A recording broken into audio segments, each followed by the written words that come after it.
B형 보겠습니다.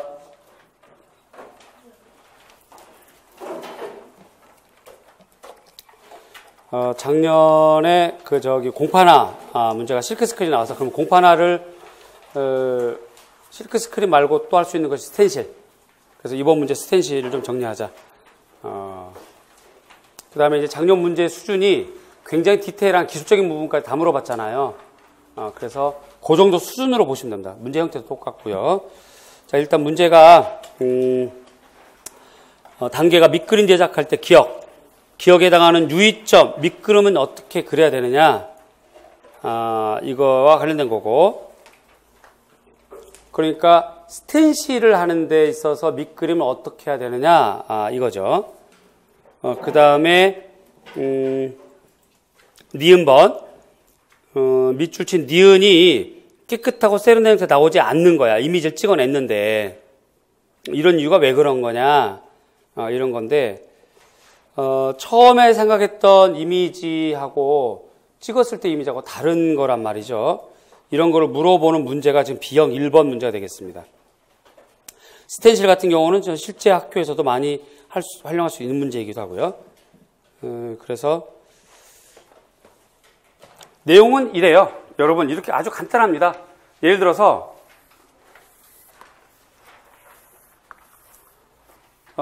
그림이 이제 이렇게, 예를 들어서 이제 이렇게 네이크로바를 그렸다, 이렇게. 그래서 이제 이렇게 돼 있다. 요거를 그려서 찍어내면 여기는 좀 막혀 있고, 여기는 지금 이렇게 색깔이 칠해져 있어야 되잖아요. 그쵸? 여기가. 요렇게 돼야 된다는 얘기잖아요, 지금. 요 얘기인데, 요거를 눕혀놓고 봅시다. 이렇게 눕혀놓고 보면, 베이스가 이렇게 있어요. 종이가 이렇게 있습니다. 여기 종이. 그 다음에, 위에 이제 이렇게,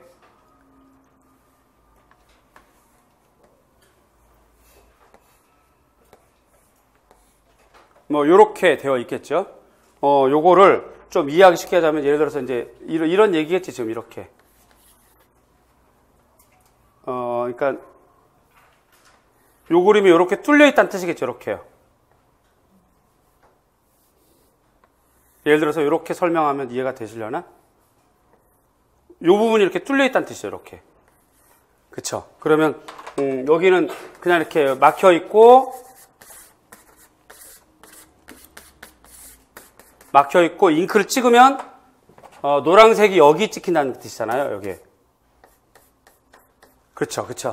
그 잉크가 이렇게 되는 거예요, 이렇게. 여기 잉크가 이렇게 찍힌다는 뜻이야. 그래서 요 부분 충분히 이해하셨죠? 그럼 요거 지울게요. 지우면,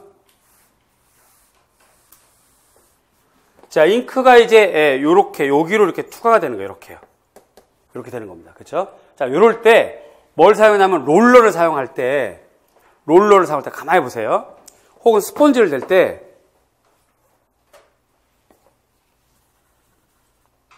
자, 보세요. 롤러가 크기가 이렇게 커. 그러면 여기가 잉크가 묻고 요 부분은 어떻게 되는 거야? 안 묻어서 잉크는 여기만 묻어요, 이렇게. 그럼 처음에 최초에 디자인했던 건 이런 건데 실제 찍히는 건 어떻게 찍혀? 이렇게 작게 찍히는 거지, 이렇게. 이상해지는 거지. 지금 이 얘기예요, 지금. 여기까지 이해 가세요? 네. 그럼 이제 다 이해하셨어요, 여러분들. 아주. 자, 그러면 정답 보자. 카메라 정답. 네. 종이 스텐실에서 밑그림 첫째 복잡하고 작은 형태보다는 단순하고 넓은 면이어야 돼. 그 다음에 접촉 부분에 트랩을 이용해서 먼저 찍을 밝은 면을 실제 형태보다 약간 크게 잘라서 어두운 색이 밝은 면 위로 약간 겹치게 찍어야 한다. 요 말이 무슨 말이냐면, 예를 들어 생각해 봅시다. 예를 들어서 주황색을 찍으려면 무엇과 무엇이 겹쳐 찍어야 돼요? 빨간과 노란 겹쳐야 되겠죠. 근데 겹칠 거 생각하고 안 겹칠 거 생각해야 되잖아. 예를 들어서 배경은 노란색인데 약간 물들은 주황색 은행잎과 단풍잎을 그렸다. 우리가 인쇄를 했다. 라고 하면 배경은 노란색 살려두고 그치? 빨간 단풍, 주황 단풍, 은행잎까지 겹치려면 노란색 포함, 붉은색 포함해서 해야 되는데 그거 계산을 너무 수학적으로 잣대로 딱 맞춰서 하다 보면 그 사이가 벌어지면 어떻게 돼? 거기 하얗게 앙티 세련되는 거지. 앙 되는 거지. 확 찢어버려야 되는 거잖아요. 그래서 그러한 걸 보강하는 기법을 트랩이라고 그래요. 트랩. 오늘 새로 배우는 거예요.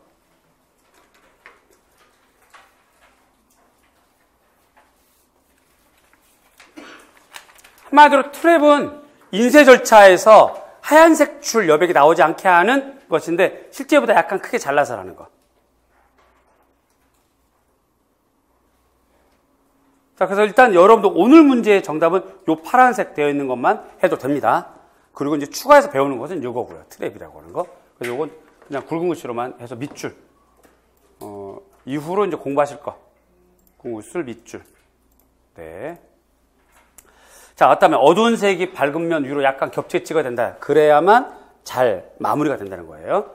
셋째, 밑그림은 최종적으로 찍힐 종이와 똑같은 크기로 해야만 되고요. 그 다음에 니은번. 이렇게 원하는 형태가 안 나오고 형태가 작거나 좀 이상하게 되거나 하는 이유는 스텐실의 두께가 문제가 되므로 찍으려는 형태보다 약간 크게 잘라줘야죠. 그래야 이런 현상이 안 생기지, 그치? 이런 현상이 안 생기지. 그 다음에 둘째, 얇고 잉크에 침투가 되지 않는 아세테이지. 그러니까 이 종이 자체가 두꺼우면 두꺼울수록 손해보겠죠. 그러니까 얇을수록 이익되겠지. 스텐실이라고 하는 건. 그래서 얇고 잉크에 침투가 되지 않는 아세테이지, 트리싱지 등을 스텐실 종이로 써야 한다. 그래서 얇고 여기 형광펜 얇고 잉크 침투 안 되는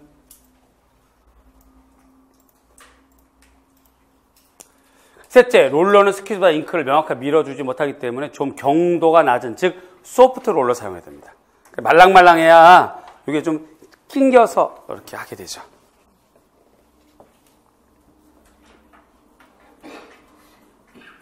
자, 그러면 여기 올라가서 화면 여기 올라가서 조금만 고칠게요. 유사답안에서 아세테이지, 트레이싱지 여기 유사답안 점 대신에 우리가 아까 했던 얇고 잉크 침투가 되지 않는 요거 복사해서 네, 그대로 여기다가 네.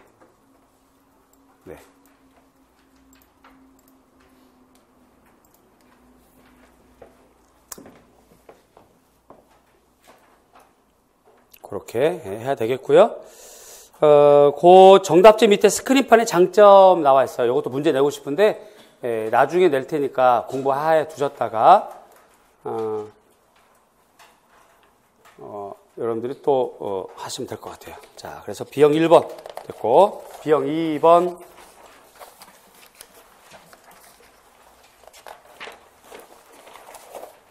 이것도 그냥 여지 없이 그냥 요 칸대로 하면 되겠죠. 제작 방법, 조각, 그 다음에 나번은 소조, 대체기법, 채색 조각. 다 써야 되는 건 아니고요. 지금 나와 있는 정답, 소조, 대체기법, 채색 조각 다 써야 되는 건 아니고 그 중에서 하나만 써도 되는데 이왕이면 소조이거나 아니면 대체기법이거나. 그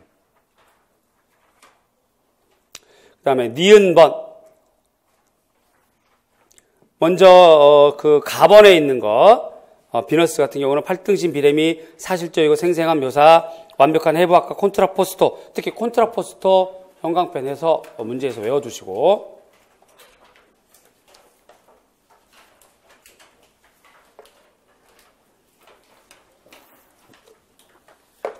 밝게 채색된 그로테스크한 조각상이지만 시각적인 아름다움을 벗어나 인간 자체로서의 여성상 이거예요. 인간 자체로서의 여성상. 그러니까 뭐 페미니즘의 근거에서 혹은 뭐 남성 권위에 반항해서 뭐 이런 말은 적절치가 않고 그냥 맨 끝에 있는 인간 자체로서의 여성상. 그 다음에 상징이 나번은 문제에 작성되어 있죠. 근원적인 여성상의 순수한 생명력, 여성들에 대한 남성의 관건에 도전도 깔려 있긴 한데 그거보다는 근원적인 여성상의 순수한 생명력이 원래 더 적절한 문장입니다. 어쨌든 그건 제시가 된 거고요. 왼쪽에. 그래서 밀로의 비너스에서는 정신과 육체의 하나됨, 내용과 형식 일치, 미의 기준으로서 아름다운 표현 중에 하나만 있으면 됩니다. 그 중에 하나만 있으면 돼요. 세 개 다 있을 필요는 없고 그 중에 하나.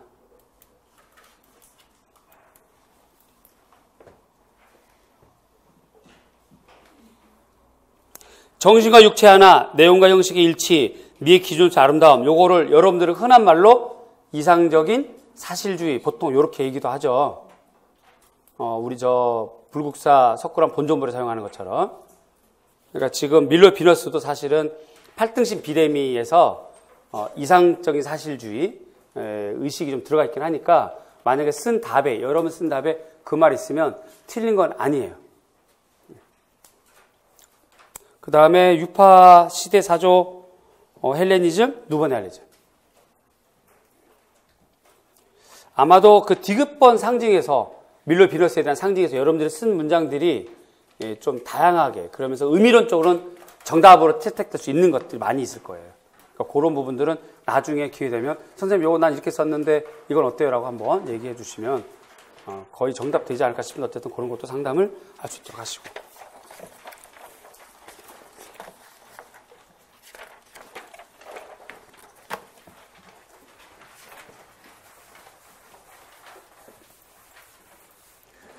그 중국의 명나라에 절파가 있어요. 근데 이 절파 말고 절파 이전에 명나라에 화원풍이 있죠. 이 화원풍이 대체로 절파를 따라가거나 절파 유행을 했기 때문에 우리가 흔히들 절파라고 하고요. 요것이 조선 중기 혹은 조선 초기에 이어서 조선 초기 같은 경우는 절파 계열이 그 강희안, 그 다음에 조선 중기 여기에 이제 어마무시한 사람들 쭉 나오는데 이들을 전체를 경향이 막 다르거든요. 같은 절파래도. 그래서 이걸 우리가 뭐라고 그러냐면 절파계라고 그래요. 절파계라고 그래요. 절파계. 이 절파계란 말에는 절파의 경향들이 많이 있다는 뜻이야. 특히 이징의 계열, 이경윤의 계열, 그죠? 그 다음에 김명국의 계열, 또 원래 출발했던 김씨의 계열. 이렇게 그림들이 좀 달라요. 이런 걸 묶어서 절파계라고 그래. 그러면 이제 아주 꼼꼼하게 그리면서 북송 시절의 그림과 절파를 옹호했던 이징계열, 그 다음에 소경산수 인물의 대표적인 이경윤, 시주도 같은 경우, 그 다음에 절파 후기 양식 광태사학파, 뭐 이렇게 막 분류되거든요. 그래서 이후로 여러분들 오래 공부할 때는 조선 중기 회화사 같은 경우는 막연하게 뚝 절파 이러지 말고 절파계 로 나눠서 공부를 하시고. 자, 준법의 명칭은 악착준이다. 작품이 영향을 받은 중국 화풍 명칭은 절파 후기 양식인 광태사학파다.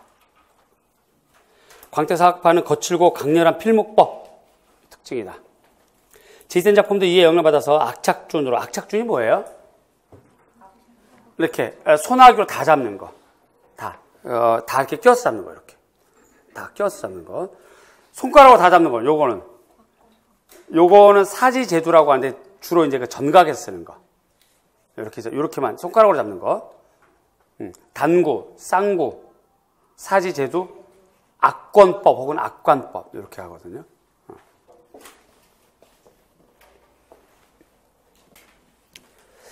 혹은 악착준. 이렇게 해서 쓸어내리는 거. 악착준. 이렇게 보통.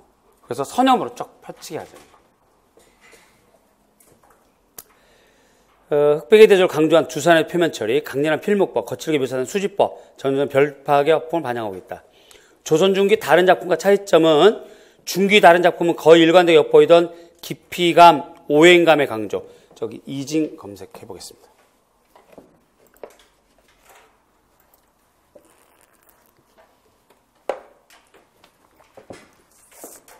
자, 요거 검색을 보면, 자, 요거 잘 보세요.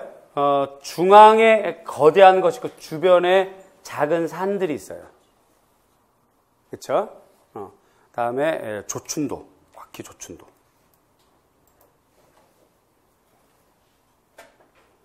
자, 중앙에 거대한 것이 있고 주변에 작은 산들이 이렇게 있어요. 그쵸? 이런 걸 오행감이라고 그래요. 이런 거를. 자, 그런데 김명국 작품에는 그런 오행감이 없죠.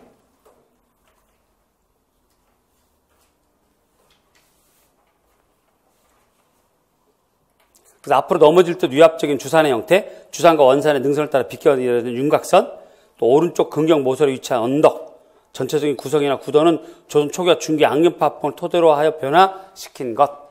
요게 차이점.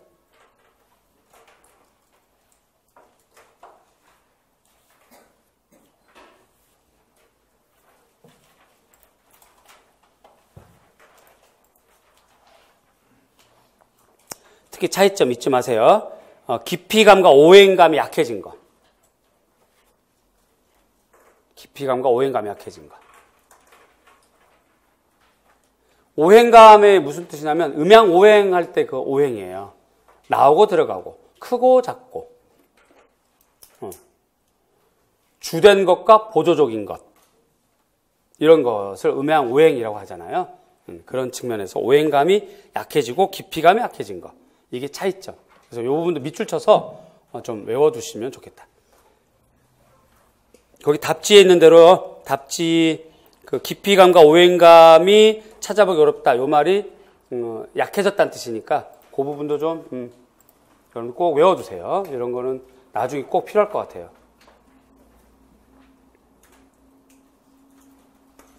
자, 그러면 준법 명칭은 배웠고, 그 다음에 화풍 명칭, 광태사학과 혹은 절파계, 화풍과 관련돼서 작품 볼 수 있는 표현의 특징은 흑백대조, 강렬한 필목법, 거칠게 묘사한 수지법 여기까지고 요 문제를 통해서 좀 더 발전한 거. 같은 시대의 절파계래도 이진 같은 경우는 음양 오행감과 깊이감이 강하고 여기는 약하고. 그치? 다시 이징 깊이감과 오행감이 강하고 여기는 약하고. 또 이 경우는 소경산수 인물 중심. 그리고 이제 김씨는 전통적인 절파계. 마파풍의 영향 뭐 이렇게 됩니다. 다음 4번.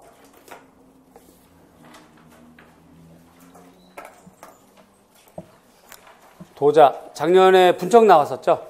그럼 이제 청자랑 분청을 같이 정리하자. 기억. 청자, 철체. 혹은 뒤집어서 철체, 청자 해도 정답. 혹은 철체는 청자, 철화에 포함되거든요. 철체는 청자, 철화에 포함됩니다. 그래서 그 유사 답안에 청자, 철화도 정답이 됩니다.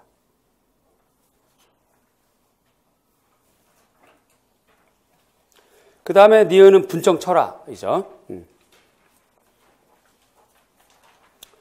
디귿번 철사 안료를 바르고 무늬문을 밝게 파는데 그 위에 흰색의 환살을 그렸다. 그래서 정답은 청자 태토로 기형을 만들어 그 위에 철사 안료가 들어가야 돼요. 철사 안료. 그 다음에 그 부분만 얇게 파내 흰색의 화장토로 무늬를 그렸다까지가 다 들어가야 돼요.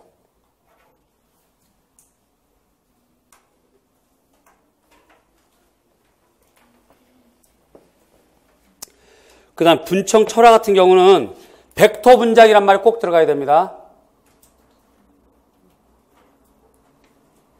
그 다음에 철분 혹은 산화철, 석간주 같은 말, 그쵸? 철분 안료에 산화철이라고 써도 되고 석간주라고 써도 되고.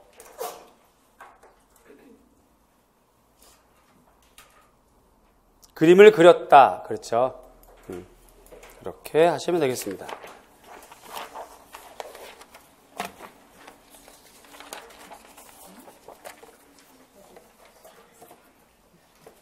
다음 5번. 작년에 김한기 선생님이 과슈 나왔었잖아요. 수성한료. 그쵸? 그러면 수성한료는 끝을 내고 출발하자. 그래서 얘는 지금 놀대 수채화입니다. 놀라셨죠?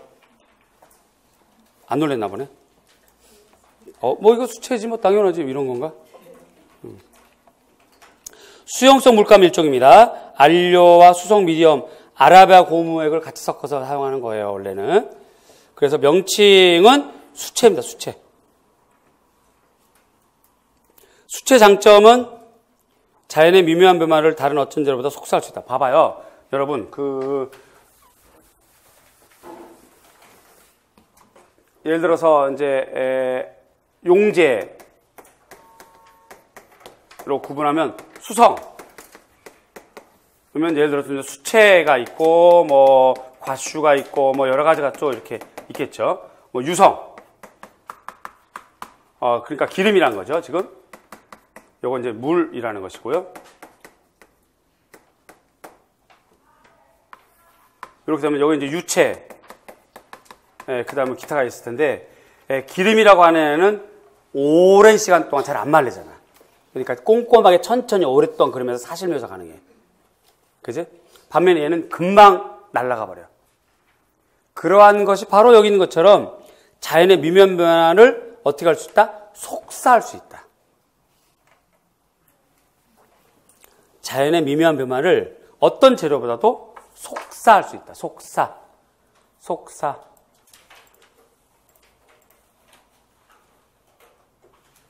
둘째, 물감층의 얇은 색조로 하여금 선명한 겹치기 효과를 살린 중색의 맛을 낼 수 있다. 그쵸? 근데 유체에도 중색 효과는 낼 수 있죠. 겹치기, 글레이징.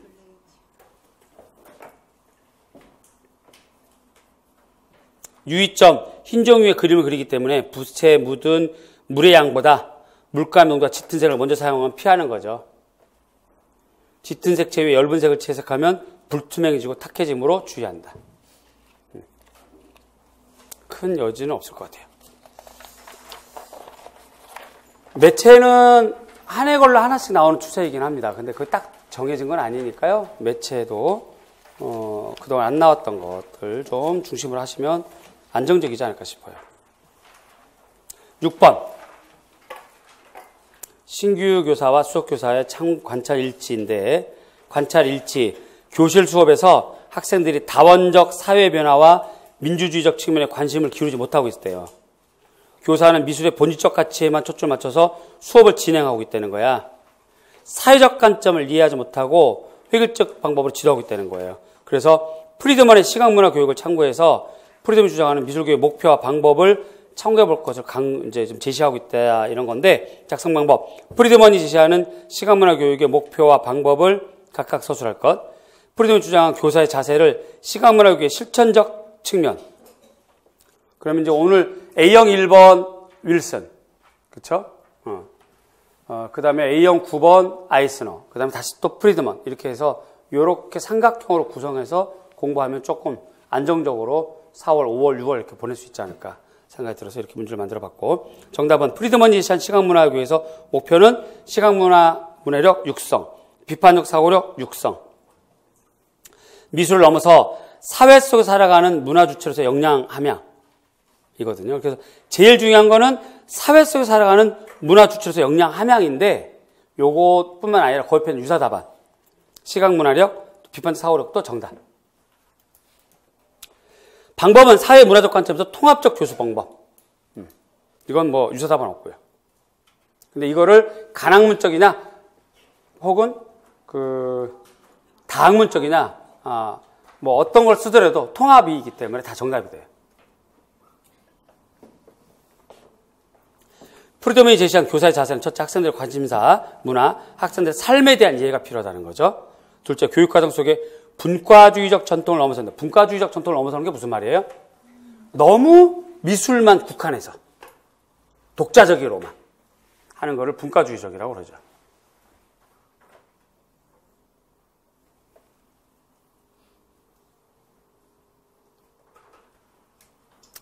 자, 다시 못 받아 적은 사람 때문에 얘기하는데, 분과주의라고 하는 거는 미술을 독자적으로만 수업하는 거.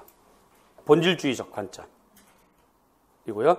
바로 위에 통합적 교수 방법은 다른 말로 써도 된다. 어떻게 써도 된다? 다학문적으로 써도 되고 간학문적으로 써도 된다. 교사의 자세, 그래서 학생들의 삶에 대한 이해, 분과주의적 전통을 넘어서고요. 시각문화에 대한 비판적 분석이 필요하다. 왜냐하면 사회적 맥락을 가진 시각문화는 이데올로기나 상업적 측면을 가지고 있기 때문에 반드시 이에 대한 비판적 분석이 필요하다는 거지. 그렇게 해야 된다가 프리드먼의 입장이에요. 그러면 여기 정답 배점표에 조금 하나 좀 고쳐볼까요? 조금 전에 얘기했던 것처럼 여기 통합적 교수 방법 여기다가 다학문적 혹은 간학문적이라고 해도 네, 같은 유사담안으로 점수 받을 수 있다.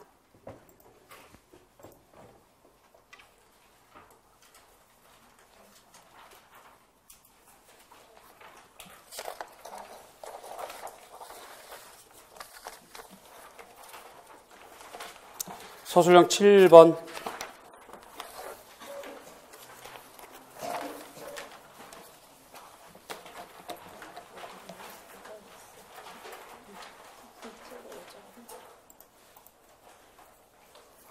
석굴암의 건축적 형식, 건축 평면상의 내부 구성.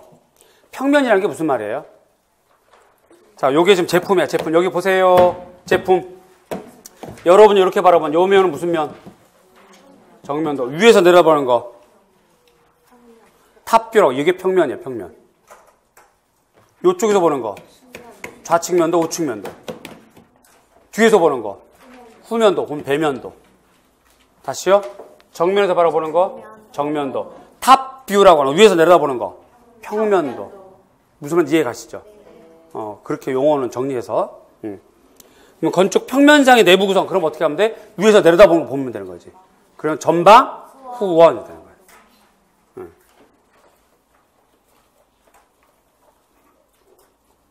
석굴암 구성은 전방원의 기본 형식, 원형의 주실과 방형의 전실, 그 둘을 연결하는 간도라고 되어 있죠. 간도. 복도가 아니다라고 하는 측면에서 비도라고도 합니다. 비도라고도 해요. 아주 간략한 복도를 뜻으로 간도라고도 하고, 글쎄, 이것까지 복도라고 해야 돼? 라는 말로 비도라고도 하는데, 흔히들 그냥 간도 보통 얘기하죠. 간도로 구성되어 있고요. 주실은 석재로 쌓은 아치형 천장에 봉토를 덮었어요. 전실은 팔짝집 목조 건물을 덮었는데, 요 말은 안 써도 됩니다. 왜냐하면 얘는 1963년에 그 재보수할 때 바꾼 거거든요. 원래가 아니야. 원래가. 그래서 꼭 넣어도 되고 안 넣어도 되고. 전실은부터 팔짝지붕 목조 건물 요 말은 넣어도 되고 안 넣어도 되고. 건축 평면은 전방 후원, 인도나 중국 서울과 통하나 차이점 어떻게 돼요? 국융 화강석으로 국융 천장. 그러니까 국융이라는 건 둥근 아치의 연속됨을 말해요. 인공석굴 축조한 것이다.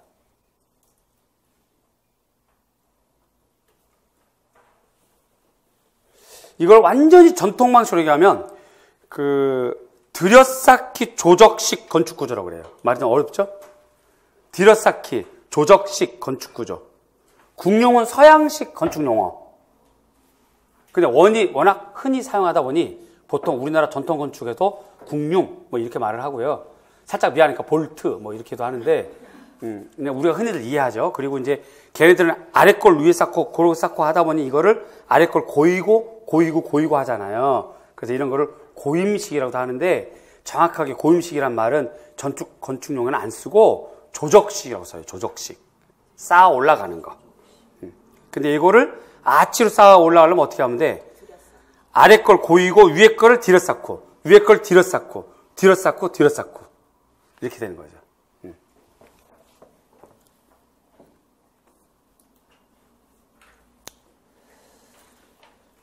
자, 국융 천장이 인공석굴이다. 인공석굴란 말이 굉장히 더 중요한 거 꼭 기억해 두시고. 그 다음에 본전불 불상 양식은 마투라 계통의 굽타 시대 불상과 중국 당대 불상 볼 수 있는 공통대 불상 양식이다. 불상의 도상 형식은 자 6개 있죠, 그죠? 나발, 백호, 삼도, 편단, 우견의 대의, 결과부자, 항마, 촉진. 자, 두광은 있어요, 없어요? 두광은 없죠. 뒷 벽면에 있지 실제 몸에는 없잖아요. 조형적 특징은 균형이 잡힌 신체 비례, 몸체 양감, 자연주의점에서 적당히 가해진 부분적인 간략함, 근육의 생략, 옷주름 간략화, 이상주의적 사실주의 경향 등인데 뭐 거의 다 쓰지 않았을까 싶어요. 그러나 어쨌든 제가 이 문제를 제시한 거는 이후 공부의 기준점이라는 거야. 그래서 일단 본전부를 중심으로 앞으로 여러분들은 이전에 7세기, 6세기 불상 정리하시고 그 다음에 8세기, 9세기 불상, 고려 불상까지 정리하라고 이 문제를 준 거예요. 여기부터 출발을 해야지. 본전부도 정리 안 되는데 뭘 하겠어요. 그치? 자, 이전 문제 봅시다.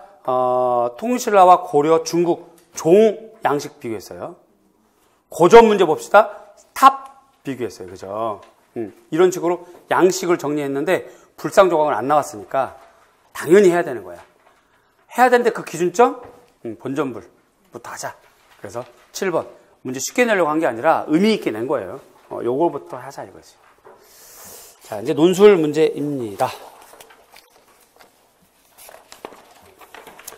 먼저 프린트물 보시면 일단 배점 기준표가 9점, 내용 점수 9점, 서술 점수 1점, 10점이고요. 작성 조건, 성취 기준에 관련된 거 1점, 니은에 해당하는 기술과 분석을 각각 2가지니까 2점씩. 그 다음에 디귿과 리을토 중요한 내용 각각 소술하는 것 1점씩. 또 김교사 시장 감상문법의 방법, 자기 주도적 미술학습과의 장점 연결하는 거 1점씩. 그렇게 해서 총 9점과 소술의 체계는 독창성 뭐 이런 것들 따져서 오류 몇 개까지 허용한다. 그래서 0.2점씩 감해지는 거.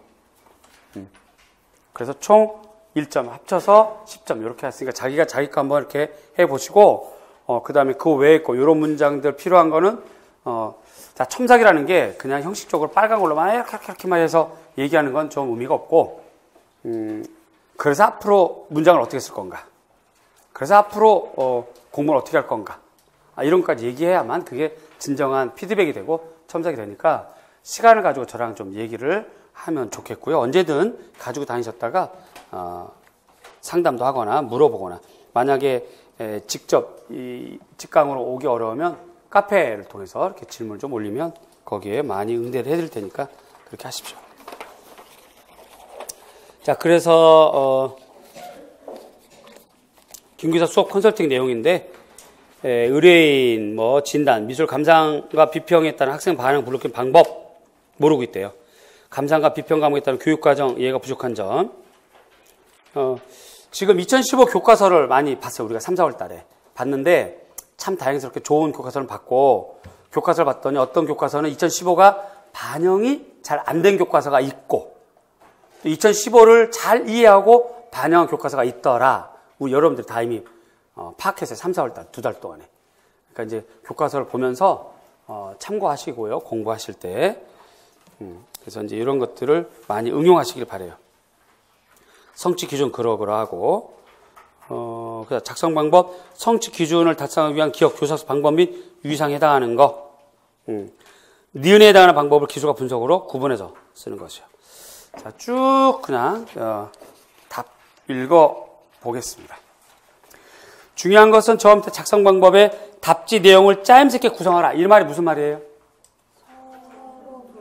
하다못해 가장 중요한 건 서론, 본론, 결론이 중요하겠고, 하다못해 문제의 작성 방법 순서대로 써달라는 얘기예요. 순서대로. 그리고 문장 구조가 정확하게 좀 문법 어휘에 맞도록 하고. 자, 읽어갑니다. 미술 감상과 비평 과목의 주요 목표는 미술 감상과 비평 활동에 주도적으로 참여하며 타인의 느낌과 생각을 이해하고 존중하는 태도를 기르는 데 있다. 이때 주도적 참여를 위해서는 작품에 대한 반응도와 참여도가 높아야 한다.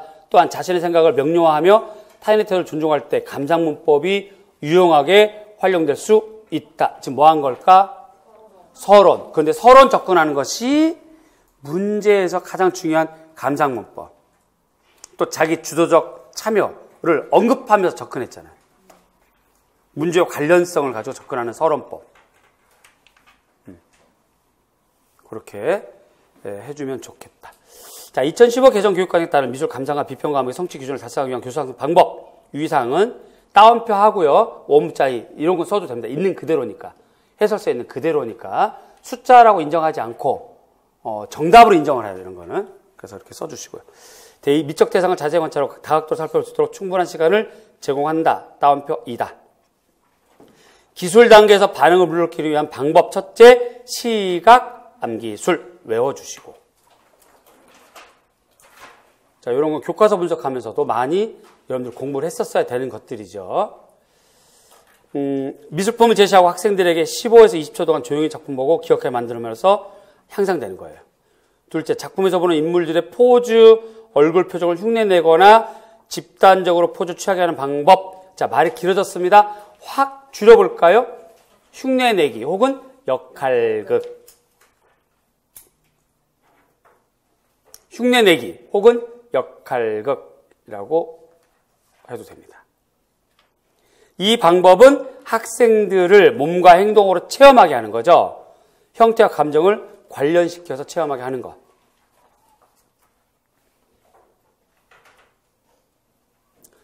그 다음 분석 단계에서 반응을 일으키는 방법. 첫째, 교사는 두 작품을 놓고 비슷한 점과 다른 점에서 질문하는 거죠. 그래서 비교 감상법이라고도 합니다.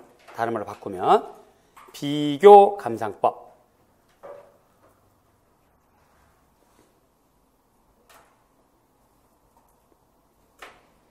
둘째, 교사는 단어 카드 사용할 수 있다. 그냥 카드법이죠. 그냥 단어 카드 혹은 카드법. 카드에 기술된 내용과 부합되는 그림을 고르면서 반응을 높일 수 있다. 자, 이렇게 되면 학생들이 굉장히 반응도, 참여도가 높아진다는 거. 자, 교육과정의 교사수 방향에서 학습자의 호기심에 대한 내용은 학습자의 호기심과 동기를 유발하고 유지할 수 있는 발문, 개방적 질문을 적극 활용한다. 이며 미술 교과 역량을 구현하기 위한 전략 중에 자기 주도적 미술학습 능력을 기르기 위해서 자신의 학습 과정을 성찰, 개발, 발전시킬 수 있는 프로젝트 학습, 협력 학습, 탐구 학습을 활용할 수 있다. 이다. 자, 감상문법은 미술관이나 박물관 등의 전시된 작품을 관람하거나 감상한 다음 작품의 주제와 표현 특징, 재료와 기법, 제작 의도, 느낀 점 등에 관해 자신의 의견이나 생각을 기술하는 방법이죠. 감상문은 특정 주제나 내용을 정하여 기술하도록 하거나 학습자 스스로, 요게 중요해요. 작품의 주제나 범위를 정합니다. 기술합니다. 따라서 자기 주도적 미술학습 능력을 함양하는데 매우 적절한 평가 방법이라는 거죠. 자, 다시 한번. 감상문법은 전체 작품을 관람하는 거야. 그 다음에 주제, 특징, 재료, 기법, 의도, 느낀 점을 기술하는 거지. 특히 자신의 생각을. 그런데 더 중요한 거, 학습자 스스로 정하는 거예요. 그래서 자기 주도 학습에 감상법이 필요하다. 이와 같은 방식으로 프로젝트도 공부하시고요. 자기평가, 독립평가도 공부하시고, 연구 보고서법도 하시고, 이렇게 됩니다. 자, 시간이 좀 많이 지나서 죄송하긴 한데, 그래도 설명을 많이 하고 공부 방향까지 얘기했으니까 유익한 시간이 됐으리라 믿습니다. 자, 중요한 것은 점수가 중요한 게 아니라 이후 공부에 대한 전략, 나온 문제에 대한 자신의 현 위치 파악, 이런 것이니까 그렇게 잘 활용하시길 바라요. 어떻게 유익하게 좀 도움이 되셨나요? 네. 그래요. 다음에 뵙겠습니다. 고맙습니다. 감사합니다.